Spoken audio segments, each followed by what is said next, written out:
I used to think betrayal came with noise, shouting, slamming doors, explosive fights that left no doubt something was broken. What I didn't expect was how quiet it actually was. How normal everything looked right before it all collapsed. My name is Evan Parker. I'm 38. I was married to Lila for 11 years. She had this soft laugh that used to make strangers smile without knowing why. She was warm, creative, the kind of woman people trusted instantly. When we met, I felt chosen. Not lucky, chosen. And for a long time, that was enough. The first few years were solid. Not perfect, but real. We built routines. Sunday breakfasts, late-night talks, shared jokes that didn't need explaining. We weren't flashy, but we were close. At least, I thought we were. Somewhere along the way, the closeness thinned out. Not vanished, just stretched so tight it felt fragile. Lila started staying late at work more often. She said her department was understaffed. I believed her. I wanted to. When she came home tired, I didn't question it. I adjusted, cooked more, asked less. Told myself this was just what long marriages looked like. If this part feels familiar to you, pause for a second and tap like. Not for me, but so this story can reach others who might be silently living the same chapter. The changes were subtle. She stopped telling me small things. Her phone never left her hand. When I'd sit next to her, she'd shift just slightly, like my presence required effort. I noticed, but I didn't accuse. I didn't want to be that guy. The paranoid husband. The insecure man creating problems out of nothing. One night, I asked her if everything was okay between us. She smiled quickly and said, "Of course. Why wouldn't it be?" Then she kissed my cheek and turned back to her screen. Conversation over. I let it drop. Looking back, that was the moment I should have paid attention to the silence instead of the words. The truth came out on a Tuesday afternoon. Nothing dramatic, no confrontation, no confession. Just a message that popped up on her tablet while it was charging on the kitchen counter. I wasn't snooping. I wasn't suspicious. I was just refilling my coffee when the screen lit up. A name I didn't recognize. A sentence I couldn't misunderstand. I didn't read more than I had to. I didn't need details. My body reacted before my mind caught up. Heat in my chest. Ringing in my ears. That hollow drop like missing a step in the dark. When Lila came home that evening, I asked her directly, calmly. I gave her the chance I wish someone had given me. She didn't deny it. She sat down slowly, like her legs had already given up, and sighed. It wasn't supposed to happen. If you've ever heard that sentence before, comment below and tell me, does it ever mean anything good? I'm genuinely asking. She said it didn't mean anything, that it was a mistake, that she was confused. All the usual words people use when they're trying to soften a knife they've already buried. I didn't yell. I didn't cry. I just listened, nodding like this was a business update instead of my life being dismantled. I told her I needed space. I slept on the couch. The next morning, she complained of stomach pain. By noon, she said it was unbearable. By evening, we were sitting under fluorescent lights in the emergency room. That's the part that still feels unreal. She was curled over in a plastic chair, pale, shaking, holding my arm like I was still her safe place.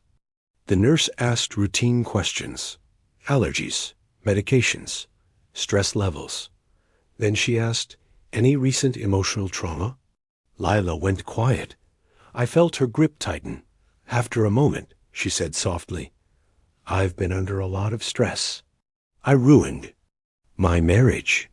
The nurse nodded like she'd heard it 1,000 times before. But then the doctor explained what was happening. Severe anxiety. Panic-induced physical symptoms. Her body was reacting to the weight of what she'd done before her. Mind had fully processed it. That was the moment it hit me. Her pain didn't come from losing me. Came from realizing she couldn't undo what she'd done. If that distinction landed the way it landed for me. Type the word clarity in the comments. Sometimes naming the moment gives it power. Sitting there, watching her tremble, I felt something unexpected. Not anger, not satisfaction. Distance. A clean, sharp distance. Like stepping back from a fire you didn't start, but finally stopped. Trying to put out. On the drive home, she apologized again. Promised therapy. Transparency. Change. She cried the kind of tears that want forgiveness without fully facing consequences. I said nothing, because something had shifted. Not loudly, not dramatically. Just enough that I knew things would never return to what they were. Before you move on, consider sharing this story with someone who believes cheating only hurts emotionally. Some wounds show up in places you don't expect. That night, lying awake, I realized something heavy and undeniable. The A visit wasn't the shock. The cheating wasn't even the shock. The shock was understanding that guilt had more power over her body than love ever did. And once you see that, you can't unsee it. The days after the A visit were strangely polite. Leela moved through the house carefully, like someone afraid of triggering an alarm. She cooked meals I didn't ask for, left notes on the counter, checked in too often. Every gesture felt rehearsed, not because she didn't care, but because she cared too late. I watched all of it from a distance. I didn't announce. She started therapy immediately. Showed me appointment confirmations without being asked. Offered passwords, location sharing, full transparency. It was everything people say they want after betrayal. And maybe, for some couples, it works. But there was a question I couldn't shake. Why did it take losing me for her to finally choose me? One evening, about a week later, she sat across from me at the kitchen table. Hands folded, voice steady, but brittle underneath. She said, "I know I hurt you. I know I broke something, but I'm here now. I'm trying." I believed she was trying. I just wasn't sure that was enough. Any more. Because effort after damage doesn't erase the damage. It just proves you knew all along. If you're still with me here, drop a comment and tell me, do you believe trust can be rebuilt once it's broken? Or does it only get managed? I'm curious how others see this. That night, I went for a long drive. No destination, just movement. I replayed our marriage in my head, but not the good parts, the quiet ones, the unanswered questions, the moments I ignored my own instincts because commitment felt more honorable than honesty. I realized something uncomfortable. I had been loyal to a version of our marriage that no longer existed. When I got home, Layla was asleep on the couch, blanket pulled up to her chin, eyes puffy from crying.